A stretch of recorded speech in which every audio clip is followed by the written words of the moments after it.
The planet looked like a fractured gem hanging in the blackness of space.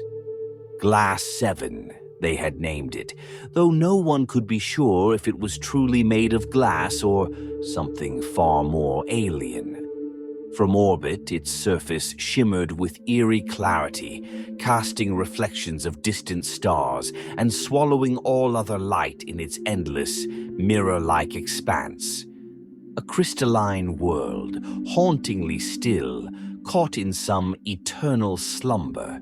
It was a trap, they would realize too late, but at that moment it called to them, a silent siren beneath an ocean of stars. Captain Malcolm Rains of the Odyssey IV scanned the surface, data flashing across his visor. Life signs are weak, but they're there. His voice echoed through the comm channel, reaching the 4 crew members behind him. It's faint, but something's down there. The others shifted in their seats, eyes fixed on the blue glow of the planet below. Lena, the biologist, felt an inexplicable pull toward the world. She leaned forward, her gaze fixed, almost hypnotized, on the faint glimmers below. "It's beautiful," she murmured, almost as if speaking to herself. The silence in the cabin was broken only by the soft hum of the ship's systems, but the quiet didn't feel peaceful. It pressed down on them, thick and stifling. Engineer Harris cleared his throat, though his usual confidence was absent. It could be a trap, right? A place that looks beautiful, so we're drawn in. And then... "Let's not start with horror stories just yet," Rains interrupted, though his tone betrayed unease. "We're here to collect data, nothing more. We'll keep our distance, land, gather samples, and leave. Understood?" But as they began their descent, the view intensified. What had seemed like a smooth, frozen sea from orbit now showed cracks, vast canyons stretching for miles, disappearing into the planet's interior. An endless, reflective landscape, broken by haunting shadows that defied explanation. They felt as if they were descending into something alive, something aware. The Odyssey IV touched down with a faint shudder on Glass 7's surface. Outside, a blue haze settled over the terrain, soft and shifting, like fog rolling over an endless mirror. The crew's first steps on the glass surface felt unsettlingly weightless, almost as though the ground beneath them might give way at any moment. Lena felt a shiver crawl up her spine as she looked down, her own face reflected back at her from the glassy ground. The clarity of the reflection was unnerving, her eyes staring back, unblinking, as if watching from another place. And then, just for a second, something shifted in her reflection, a hint of movement that didn't belong to her. She blinked, her breath catching in her throat. "Are you all right?" Harris asked, noticing her sudden pallor. "Fine," she said quickly, though her voice lacked conviction. "Just, this place feels wrong." The others nodded silently, each of them feeling it, a sensation they couldn't name, a heaviness that settled like a shadow over their thoughts. Even the air felt odd, pressing against their lungs with an unnatural resistance. It was breathable, barely, but each inhale came with a feeling of forced submission, as though something unseen weighed down on them, dictating every breath. They moved out in a carefully spaced line, scanning the ground with handheld devices, their instruments whirring softly as they mapped the alien terrain. They recorded each step, each movement, but the glass surface seemed to shift imperceptibly beneath their feet. It gave them the uncanny sense that they were walking across a vast, sleeping organism, its silence a prelude to something waiting to be awoken. As they continued forward, Lena noticed something odd. A faint pattern within the glass, swirling and shifting, as though it were hiding some ancient code or language. She squatted down, pressing a gloved hand to the surface. The glass felt strangely warm under her touch, almost pulsing as if something beneath it were alive. She drew her hand back, watching the faint outline of her palm linger for a moment before it faded, swallowed by the shimmering ground. "Anyone else here?" "That?" Lena's voice trembled, barely more than a whisper. The others stopped, exchanging uncertain glances. "Hear what?" Rains asked, though he strained his ears as if hoping he wouldn't hear it too. "Whispers," she replied, her face pale. "It's like voices, but faint, inside my head." Before anyone could respond, a low tremor shook the ground.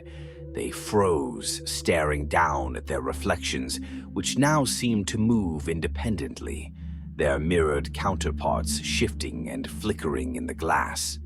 Harris backed away, his steps echoing hollowly across the glass landscape, and it was then that the others heard it too.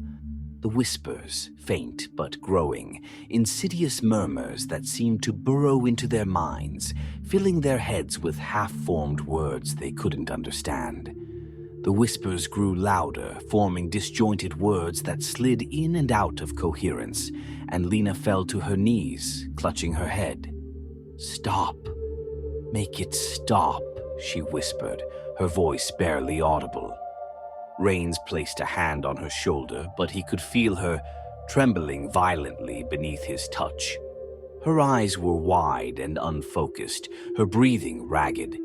She looked up at him, and he felt a chill settle over him. Her pupils had dilated unnaturally, her eyes unfocused as if she were seeing something beyond them, something they couldn't comprehend.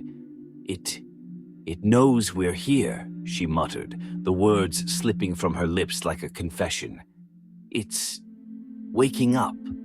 In the silence that followed, a final violent tremor shook the ground, and they heard it.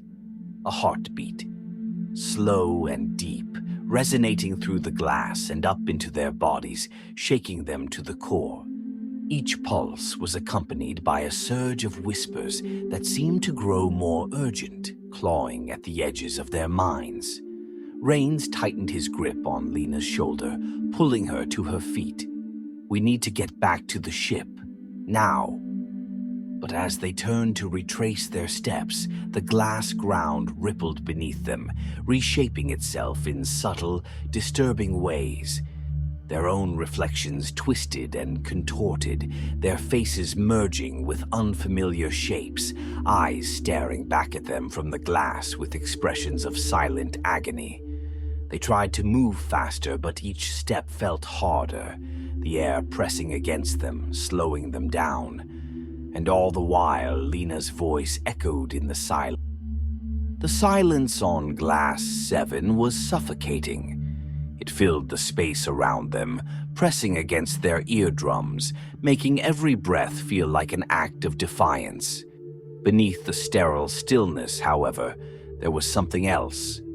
A persistent, rhythmic pulse that seemed to throb just below the surface, as if the ground itself were breathing, as if they stood on the chest of some slumbering colossus. Lena had fallen silent, her face unnaturally pale, her expression a mixture of awe and horror. She'd ceased mentioning the whispers, but the haunted look in her eyes made it clear they hadn't stopped. Commander Rains and the rest of the team had hoped returning to the Odyssey IV would break the grip this place had on them, but every step back toward the ship felt like walking through thick, invisible fog. Even the landscape around them had shifted. The once familiar path back to their landing site was lost in a maze of twisting, mirrored formations that hadn't been there before. "Are we seeing this right?" Harris asked, his voice trembling. He stared around them at the formations rising from the glassy surface, like spires of frozen light refracting their reflections back in grotesque, warped shapes. His own face stared back at him from multiple angles, twisted and stretched into unnatural expressions. "It's the planet," Lena muttered, barely audible. "It's trying to understand us." Rains swallowed, gripping his equipment tighter. "We need to focus, keep moving. Whatever this place is, it's not meant for us." But as they continued, something in the glass shifted. Strange, geometric patterns began to bloom under their feet, spiraling outwards like crystalline flowers.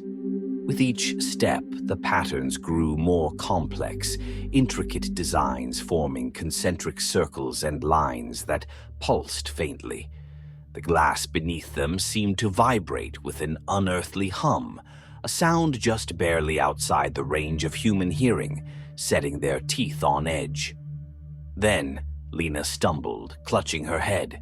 Her breathing turned shallow, and she let out a strangled gasp.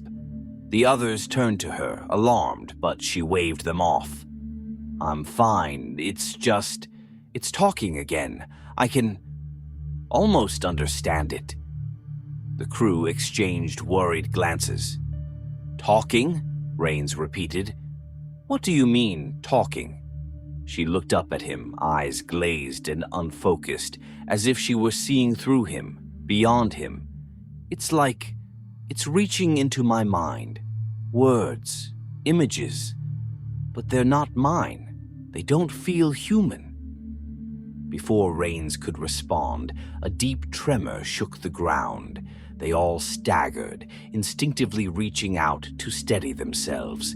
The glass surface rippled beneath them, as if responding to their touch. The patterns under their feet pulsed in unison, syncing with the tremors. And the whispers Lena had been hearing became audible to them all. A low, incomprehensible murmur that seemed to come from everywhere and nowhere. Is it alive?" Harris asked, his voice barely a whisper. Lena nodded, her eyes wide with a strange, unsettling calm. "It's been here for ages, waiting. It's aware of us now, and it's hungry." Those words lingered in the air, chilling them to the core. They had no frame of reference for what they were experiencing. This was beyond science, beyond understanding. The ground beneath their feet was not a mere surface, but an extension of something immense, something ancient. It wasn't just alive, it was sentient, observing, analyzing, reaching out to them in ways they couldn't defend against. Rains shook his head, attempting to maintain control over his spiraling fear. "Number. This is just stress. The atmosphere is getting to us. We need to get to the ship and get off this rock." But as they turned, a new horror unfolded. The mirrored landscape began to move. Slowly, the ground twisted, reshaping into corridors and hallways that stretched into impossible angles, creating pathways that led in every direction but none they recognized. It was as if the planet were molding itself around them, adapting, trapping. "Impossible," Harris murmured, his voice cracking. "It's changing. It's learning. It doesn't want us to leave," Lena said, her voice unnervingly steady. Her hand moved to her temple, her fingers pressing against her skull as if trying to block out the invasive thoughts worming their way into her mind. "It's speaking to me, telling me things." "Don't listen," Rains snapped, but the desperation in his voice was obvious. "Whatever it's saying, ignore it. We're getting out of here." Lena shook her head, a faint, haunted smile tugging at her lips. "You don't understand. It's not asking. It's inside us already. It knows what we know. It's using me to reach all of you." And then, as if on cue, the whispers transformed into something more. A single, unified voice rose from the glass beneath them, deep and resonant, vibrating through their bones, each word pressing against their minds like a physical force. "I see you." The voice was vast, inhuman, each syllable thick with ancient malice. It spoke directly into their minds, bypassing their senses, bypassing even their thoughts. The crew members felt it in the core of their beings, a presence that transcended the boundaries of life as they understood it, stretching across an eternity they could barely fathom. Harris fell to his knees, clutching his head. "Make it stop," he cried, his voice broken, desperate. "Please, make it stop." But there was no stopping it. The entity was awake, fully aware of them now, its consciousness flooding their own. They could feel it probing, dissecting, sifting through their memories as though peeling back the layers of their minds, exposing every fear, every insecurity, every hidden thought. They weren't just explorers. They were specimens, exposed, vulnerable. As the entity dug deeper, Lena's expression shifted. She looked at them, her face unnervingly blank, as if she were no longer entirely herself. Her eyes turned a strange, glassy white, reflecting the world around her like the surface of the planet itself. When she spoke, it wasn't her voice anymore. It was a hollow, echoing sound that resonated with the entity's ancient power. "You have come far, but you are alone. You are empty vessels, waiting to be filled." Rains took a shaky step back, horror dawning in his eyes. "Lena, fight it. Don't let it. Don't let it control you." But Lena's expression was one of resignation. She smiled, though it was not a human smile. It was the cold, indifferent smile of something that had seen the rise and fall of countless civilizations, something that regarded them as no more than fleeting sparks in the vast darkness of time. "This is my world," the voice continued through her. "You are within me, part of me, and soon I will be within you." The words filled them with a terror unlike anything they had ever known, a fear that transcended the instinct for survival. This was not the threat of death. It was the threat of oblivion, of being consumed, erased, absorbed into something so vast that their existence would become a mere whisper within it, lost and forgotten. They tried to run, but the planet responded, shifting, reshaping itself to block their escape. Each mirrored pathway turned into a dead end, a wall of glass that reflected their fear-stricken faces back at them. They were trapped, locked within the body of a living, hungry world. Rains stumbled, gripping his communicator, his fingers trembling. He tried to send a distress signal, but the device flickered, then went silent. The entity was in control, manipulating everything they touched, everything they thought. And as they struggled, Lena's voice, no, the entity's voice, continued, filling the air with that horrible resonance. "I have waited so long. I have consumed worlds, consumed minds, and yet I am not sated. You are but one more mind to add to my own." The whispers surged again, louder now, pressing into their minds, demanding submission. And then, just as suddenly, they fell silent, replaced by a deep, resonating hum. The glass beneath them pulsed in sync with it, the heartbeat of the planet, as it readied itself to devour them mind by mind. The chapter closed as the crew stood paralyzed, each of them realizing the same dreadful truth. They had come to explore, to discover, but instead they had woken something ancient and insatiable, And now they were no longer explorers, they were prey. The crystalline walls closed in, warping and bending around them like the skin of some immense living labyrinth. With each turn, the reflections distorted further, transforming from mere echoes of their movements into mocking, twisted shadows of fear and despair. Every step deepened the nightmare, as though the planet itself were herding them, pressing them deeper into the maze of glass. Rains led the way, though he could feel the crushing weight of futility with each step.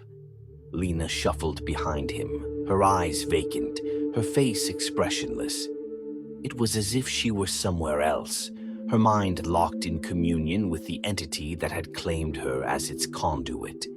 Engineer Harris stumbled along, clutching his head, muttering under his breath, fighting some unseen force clawing at his thoughts. We should never have come here," Harris stammered, his voice trembling. "This place, it's inside my head. It's twisting my thoughts, making me remember things I'd rather forget." Rains turned, eyes sharp with determination that only barely concealed his own dread. "Focus, Harris. Don't let it control you." But even as he spoke, he could feel it himself, the insidious touch of the entity burrowing into his memories, pulling at every insecurity, every hidden fear he had buried deep within. It showed him glimpses of faces, long gone, faces he had tried to forget. It dredged up his failures, his moments of weakness, all magnified and stripped bare.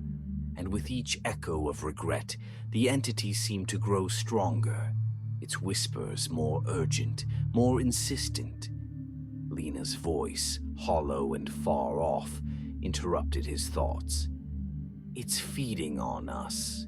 Our memories, our fears, they're like fuel." Harris's face twisted into a mask of terror. "Fuel? What? What does it want with us?" She turned to him, her expression alien, as if she were barely aware of him as a person. "It wants to understand, to absorb. But for it to do that, we have to give in." Rains tightened his grip on his equipment, a makeshift weapon against an opponent he couldn't see, couldn't touch. "No one is giving in. We're getting out of here."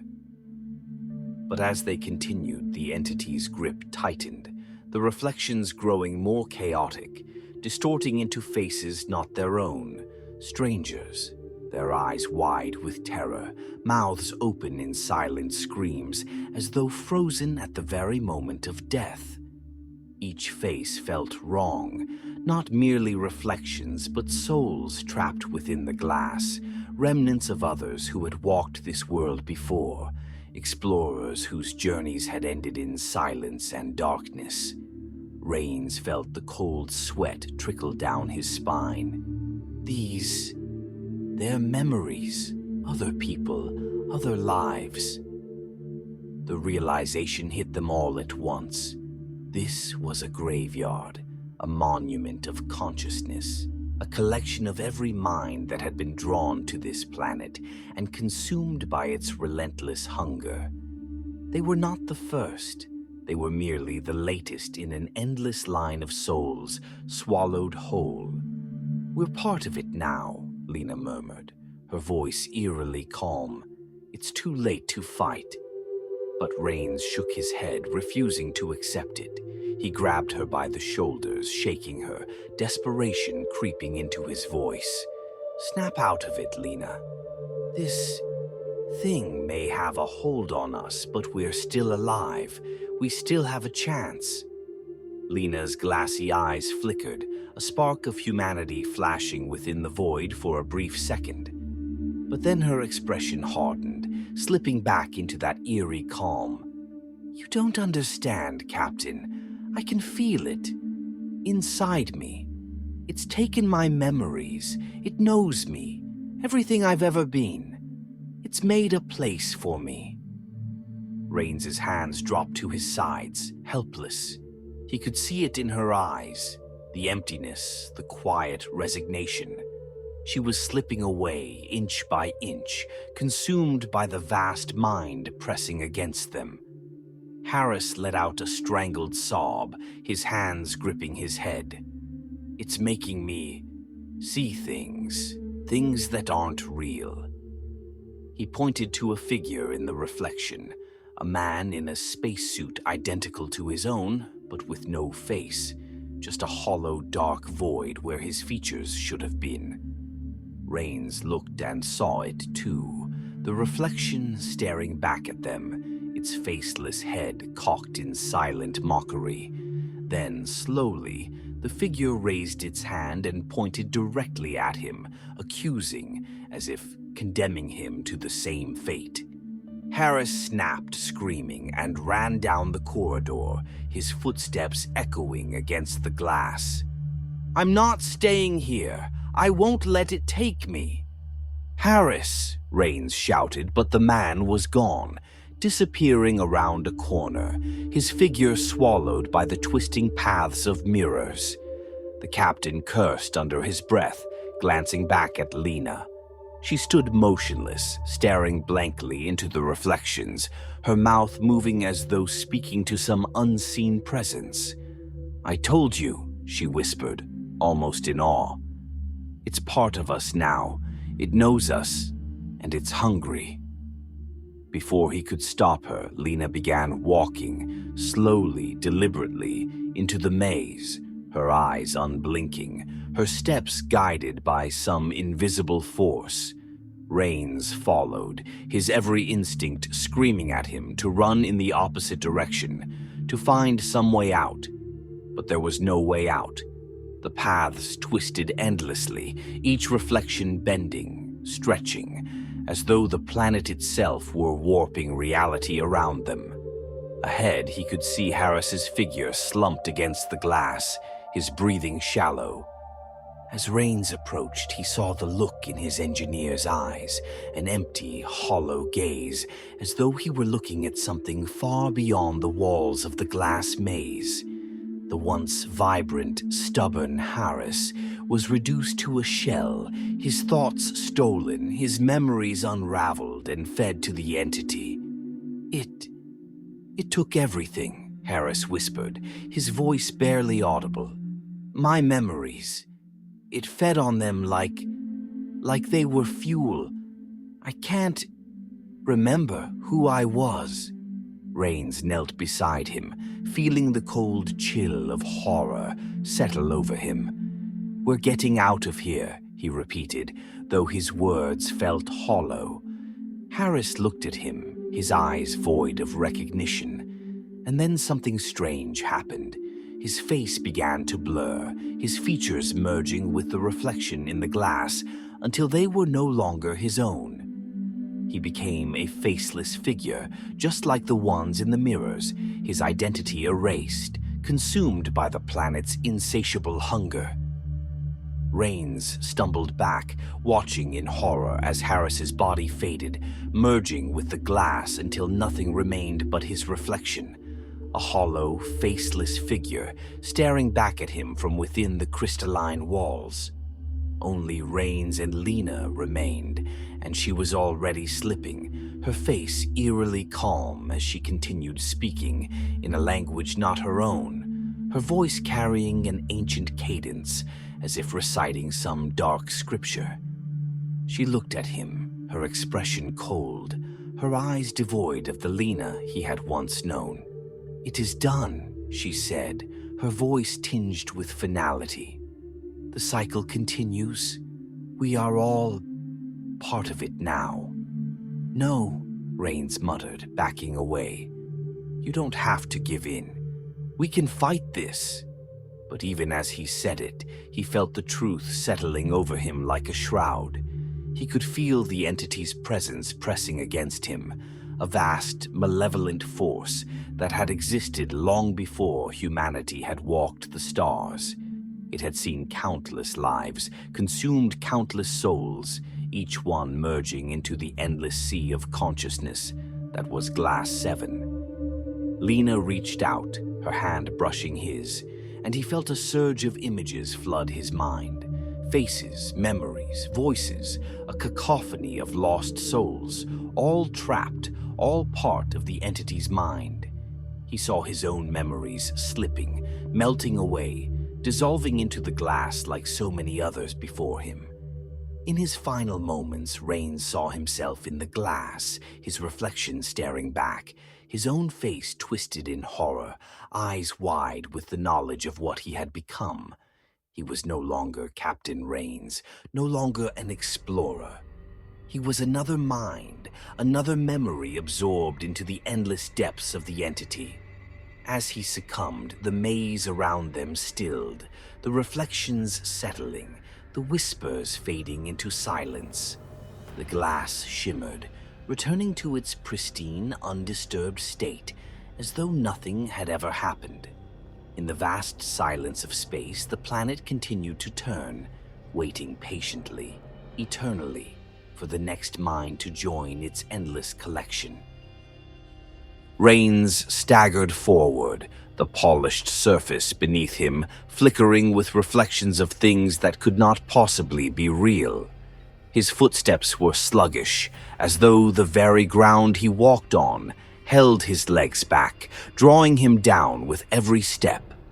The corridor of mirrors around him rippled, glassy walls shifting to reveal distorted visions of faces, some familiar, others ancient and foreign, each gaze empty, pleading, condemned to an eternal silence.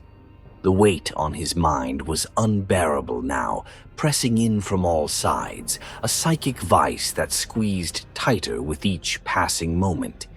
He had lost track of time, minutes, hours, even days blending together as he fought against the relentless pull of the entity. Memories slipped through his mind like grains of sand, images of people he knew, things he loved, but they felt distant, stripped of warmth and meaning, growing fainter with every step he took. A voice cut through the silence, hollow and dissonant. It was Lena, or what remained of her. She stood further along the corridor, her head tilted to one side, her eyes blank and milky white, staring at something only she could see. Her mouth moved, but the voice that emerged was not her own. It was ancient, reverberating with an inhuman cadence, each word resonating with a deep, unrelenting authority. We have waited in silence, in solitude, for minds to come to us. You are merely the latest. Rains shuddered, but he couldn't look away from her. The face before him was that of Lena, but it was vacant, her expression unnervingly calm. She was no longer struggling. She had become part of it, her mind absorbed, her memories woven into the intricate network of thought that lay within the crystalline planet. "Lena," he whispered, clinging to the hope that she was still in there somewhere. "If you can hear me, fight it. Don't let it take you." But she simply stared through him, unblinking, as though he were nothing more than a shadow. "Your thoughts are my thoughts. Your memories, my memories.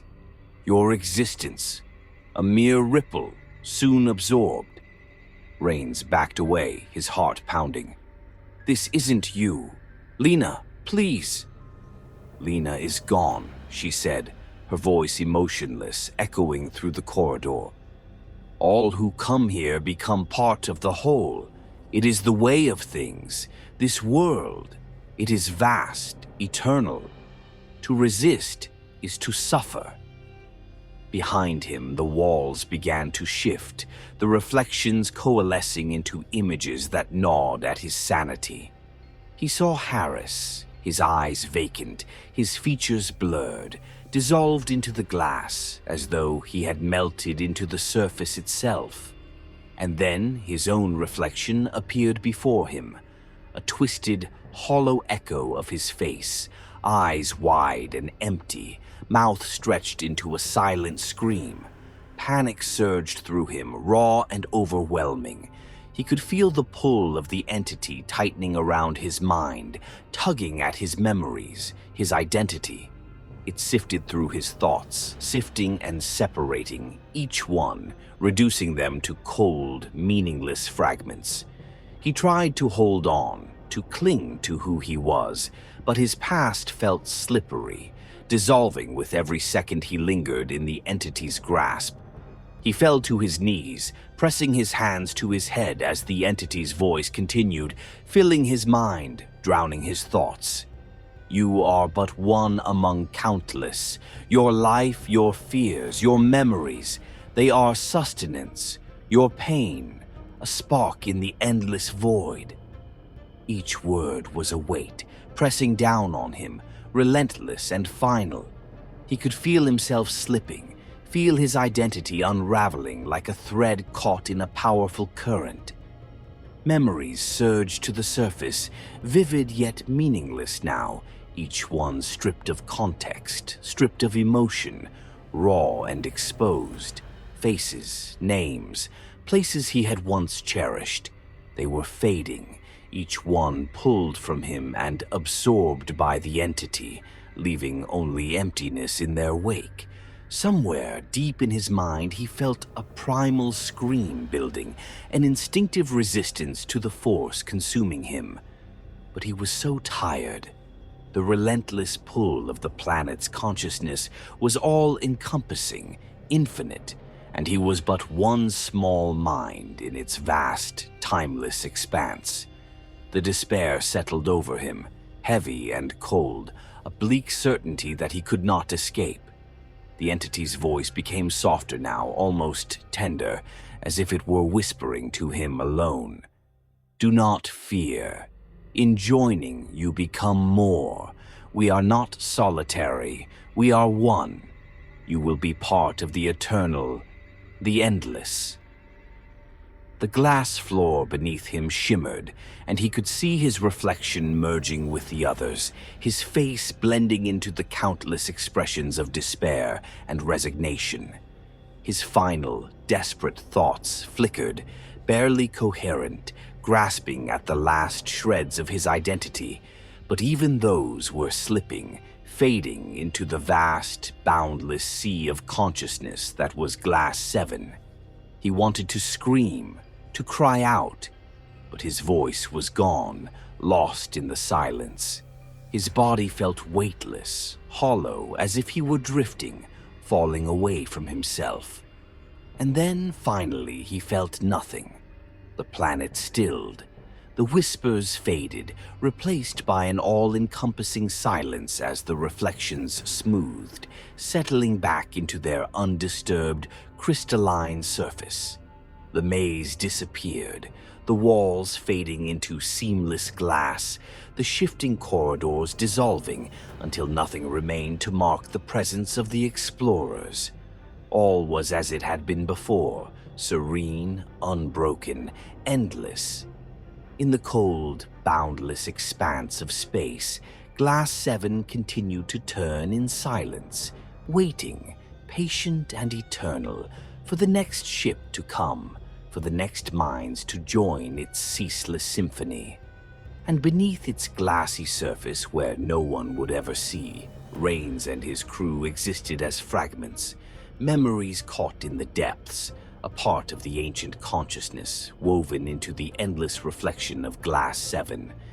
The planet was complete once more, an infinite silent mind, holding within it the thoughts and fears of those who had come before, each one reduced to a single faint echo in the depths of its crystalline soul.